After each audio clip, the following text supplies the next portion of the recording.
ijazah Pak Jokowi ini adalah orang-orang yang berada dalam lingkaran Bung Frits sebelumnya. Kenapa Bung Frits saat ini malah harus kontra dengan mereka? Ini ada apa ini? Ini menurut saya itu orang gila. Mereka itu agak gila, sudah stres. Stres makanya memburu ijazah Joko Widodo. Ada tagline di baju, pemburu ijazah Joko Widodo.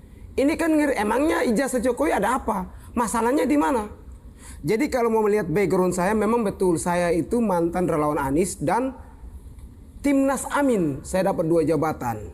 Jabatan saya di Timnas Amin itu adalah yang pertama penggalangan media sosial, penggalangan milenial, dan yang kedua adalah media sosial. Jadi saya juga yang ikut rapat, memberikan masukan, ikut memviralkan tentang kegiatan. Demo-demo juga? Demo-demo saya yang pimpin malah.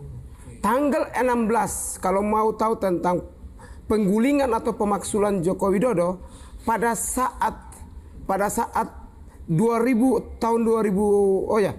tanggal 15 Februari malam di Timnas Amin itu sendiri, saya yang meminta, gimana kalau kita demo, turunkan Jokowi, KPU curang, Gibran curang, Jokowi curang, Prabowo curang. Itu ide saya. Oh, Pak Prabowo juga curang? Saya bilang curang semuanya, semua curang. Bukan sekarang mereka katanya sayang sama Pak Prabowo. Dulunya katanya begitu, tapi ternyata semuanya begitu. Jadi malam itu saya umumkan dan ternyata saya ajak beberapa relawan-relawan, termasuk ibu-ibu yang sekarang ikut Roy Suryo. Ibu-ibu ini TPWA atau ARM? Yang itu ibu-ibu yang mengaku-ngaku organisasi A, organisasi ARM dan sebagainya itu dulu sama-sama dengan saya. Malam kita komunikasi, saya cuma minta toa satu, besok kita kumpul di Timnas Amin, gabung dan pendukung Ganjar Pranowo. Saya ngomong terbuka saja. Jadi bukan relawan Anies saja, mereka juga gabung dengan kita. Kita demo tanggal 16 di depan KPU. Yang paling pertama kita targetkan adalah gulingkan Jokowi. Yang kedua adalah kita lagi meminta ini pemilu curang harus Ulang. Pemilu ulang 16 Maret 2024. Kalau nggak salah juga yang mimpin itu Jenderal Sunarko sama Soeharto juga ya? Nah, di pertandingan di demo berikut itu yang mantan Menteri Agama itu naik orasi. Itu kan pembina. Ya, itu pembina relawan saya. Pembina. Berkali-kali saya ketemu, abang izin saya foto kirim di grup bahwa abang pembina saya. Alasan sampai keluar dari sana itu apa? Dan ini Begini Om Irjan, saya itu cukup kesal. Politik ini sudah selesai. Sudah saatnya kita stop melawan yang lain-lain atau menghajar Jokowi atau Prabowo Gibran. Kita tunggu dulu. Kalau mau hantam ya hantam menterinya yang mungkin kebijakannya tidak sesuai dengan kepentingan rakyat. Kita boleh sikat, saya setuju. Ini yang dihantam Jokowi ini kan sudah berhenti, sudah stop, sudah tidak presiden, sudah jadi rakyat seperti kita. Berkali-kali dipanggil beberapa hotel itu, ujung-ujungnya gantungkan Jokowi, gantung di Monas, harus digantungkan. terus copot Gibran itu segala macam bahasa. Saya mau bilang Roy Suryo salah satunya, Fadila, itu kawan-kawan saya. Jadi ketika di beberapa hotel saya pernah ribut di situ, ribut gara-gara saya muncul di situ, mereka bilang ini sudah dukung Prabowo. Emang kenapa? Kamu mau berantem? Pendukung sebelah. Saya sama relawan yang mantan relawan. Jadi saya duduk dengan Amin Rais, duduk dengan yang namanya Tifa, duduk dengan Roy Suryo, Refli Harun. Memang itu sama-sama. Setelah kedua kali dicek yang mantan ketua KPK juga? Abraham Samad juga. Kedua kali lagi kita dicek ini.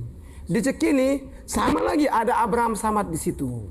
Ada Roy Suryo di situ. berarti ada melihat bahwa mereka-mereka inilah yang mengorkestrasi gerakan itu. mereka dan ya saya juga kemarin gabung. Jadi kita ini yang gerakan agar Jokowi itu memang harus ditumbangkan. Gibran harus ditumbangkan, itu titik. Terus kalau Gibran tumbang mau diganti sama siapa? Nah, kita minta Anies yang maju sebenarnya. Selain Anies ada dengar-dengar ya mantan ketua KPK Pak Abraham Nah, Samad. Abraham Samad juga dapat isu. Jadi Abraham Samad juga diusulkan ingin maju. Memang orang-orang sakit jiwa ini. Jadi mereka semua ingin tampil di momen ketika ada kegiatan. Jadi rakyat pendukung, mantan pendukung ini, oknum-oknum yang ada di relawan Anies itu militan sekali. Jadi ketika dipanasin sedikit ya sudah terbakar untuk Sebentar, mengajar. Bung Frit. Saya mau klarifikasi dulu kepada pemirsa bahwa saya sudah mengundang melalui WhatsApp kepada Pak Kosinudin ya. pengacara dari TPUA juga ya untuk hadir di podcast, namun tidak ada respon. Jadi silakan netizen sendiri yang menilai. Host, Kojanudin itu mantan ex-HTI. Ingat itu baik-baik. Ex-HTI itu organisasi terlarang yang dibubarkan oleh Jokowi. Jangan mereka sakit hati karena dibubarkan, makanya mereka dendam kesumat, dendam yang tidak bisa termove on, menghajar Jokowi sampai detik ini. Kemarin waktu PIK 2, kami membela PIK 2. Mereka juga dengan Said Didu yang berusaha, target mereka Aguan dan Jokowi. Kenapa Pak Jokowi? Katanya Jokowi ada di belakang Aguan. Sehingga Kojanudin memimpin pasukannya, pasukan relawan-relawan itu yang dulu tanggal 16 saya pimpin demo, saya korlap lapangan, mereka juga yang bawahan dari saya. Sekarang dipakai oleh Roy Suryo, dipakai oleh Kojanudin X dan ex-HTI, ini organisasi terlarang yang dibubarkan oleh Jokowi. Tidak perlu kita tutup-tutup dan tidak perlu malu mengatakan mereka. Mereka beberapa yang ada di situ berharap ketika Pak Anies jadi, mereka berharap tuh ini organisasi dibangkitkan kembali. Ya, ada videonya itu. Ada videonya? Ya. Oke, baik. Nanti sekarang